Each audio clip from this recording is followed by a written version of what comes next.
Hello everyone, it's Brian. Today I'm going to answer the 10 final VC questions for video makers from Richard McCook. I guess you'd call this the final vinyl edition. And I have to say that I'm a little upset that it's ending after only 3 installments. I think we should keep this going for many years, but whatever. Here we go. Number 1, do you ever struggle to come up with ideas for videos? And the answer to that is not yet. I have a list right now of at least 10 videos that I know I'm going to make, and they will happen over the weeks. So no, I've never had that issue yet. I'm sure it might happen in the future, but not yet. Number 2, if purchasing subscribers was an option, would you partake? No, primarily because I'm cheap and like to save money for other things. But secondly, it just seems inauthentic. I think you should gain subscribers based on your channel's merits. If you've got a good channel, you'll get subscribers. And on that note, I've never even asked for any on my channel, and I never will.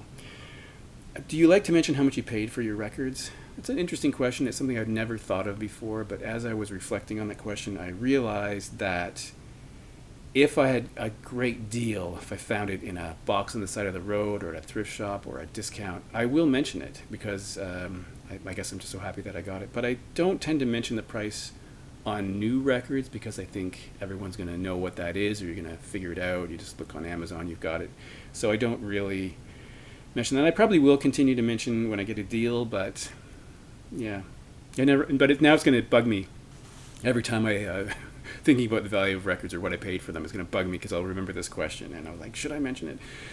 Number 4, are there genres of music you really don't like and would never show on your channel? Well, I mean, that's really limited to things that I would buy. So, for example, I don't buy country music because I don't like country music, apart from what everyone says, Johnny Cash is okay, and I do have Johnny Cash. But so I don't buy country music. It's not going to be shown because I don't like it. Other than that, pop music, like we're talking full-on top 40 pop that you'd find on the Spotify pop list, I don't like any of that music. I've tried. I like it. If you watch Rick Beato's channel, he sometimes goes through the top 10, and I'm just astonished that the music that's there, I don't like any of it. And beyond that, I'm not going to ever show Neil Diamond or ABBA. Number 5, when watching other people's videos, do you ever flick through the video until you find an artist shown that you'd like? Not really. There have been times when I've gone through quickly when I'm catching up on a live stream, and that's happened. But generally speaking, I like to watch the video because I'm usually there because of the person, the host, and you get exposed to music you don't know about. So it's like I can think of a lot of bands that I'd never heard of before until I watched certain people's channels. So I like to watch the whole video just to get a sense of what they're saying. Sometimes there's funny things. It's really interesting. Also, there are certain channels I watch that if I did that, I wouldn't actually end up watching the channel. For example, Ben Rankins in Australia. You should subscribe to him. He shows a lot of Australian music, and not the Australian music that like Men at Work and In Excess, like real Australian music that you've never heard of before. If I flipped through his videos to find something I knew, I wouldn't actually watch any of his videos because apart from like King Gizzard and Nick Cave, a lot of the stuff I've never heard of before, so that would be a weird thing to do. So I'd like to watch the whole video. Number 6, what are your thoughts on shorts? I've only done 3. I did 3 when I went away last summer, and the resort I was at and the flight, and one of them got a lot of views, but I'm sort of undecided. I don't mind if people post shorts. I'm not opposed to them. I think they probably can be interesting. I may or may not do them. We'll see. I'm kind of, I guess I'm undecided. I'm not angry about them like some people in the vinyl community. Number 7, do you use the community tab for polls, etc.? I think the first thing I'll say is it took me forever to get that tab. I kept seeing channels that had like 50 subscribers and they have the community tab, and it used to be you needed 500. And I think it just took me forever. I was like checking every day. But now that I have it, I've used it 3 times, and it doesn't really seem to get a lot of attention. Maybe I'm not using it correctly. I'll see. I'm not sure. I'll see how that goes. Number 8, is there anything about your own videos you don't like? Yes. Number 9, is there anything about other people's videos you don't like? Some people have mentioned introductions. I don't actually mind a bumper at the beginning, at the end. However, I do mind when the volume doesn't match the video itself. So you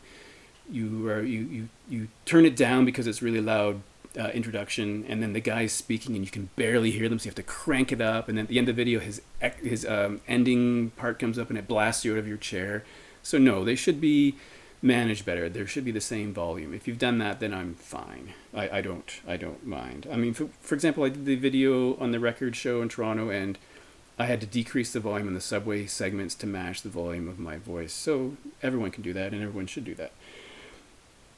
Number 10. If you were to stop making videos, would you shut down the channel completely?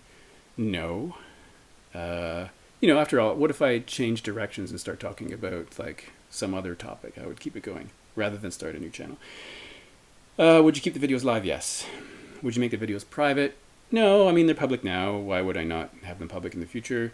Would you make an announcement that you would no longer be making videos? I do like a bit of mystery, so I probably would just fade away. Maybe people think I've died. I don't know. And also, as many people have mentioned already, people tend to say they're going and they come back. So I'm not going to make that announcement. I'm not going to be the Who on the final, their farewell tour just to come back a little while later. That's all I have to say. Nothing really extraordinary there. And thanks for watching. And Richard, maybe you should do 10 more next year. You said this is going to be the last one, but maybe you'll change your mind and do another 10 next year. Thanks for watching.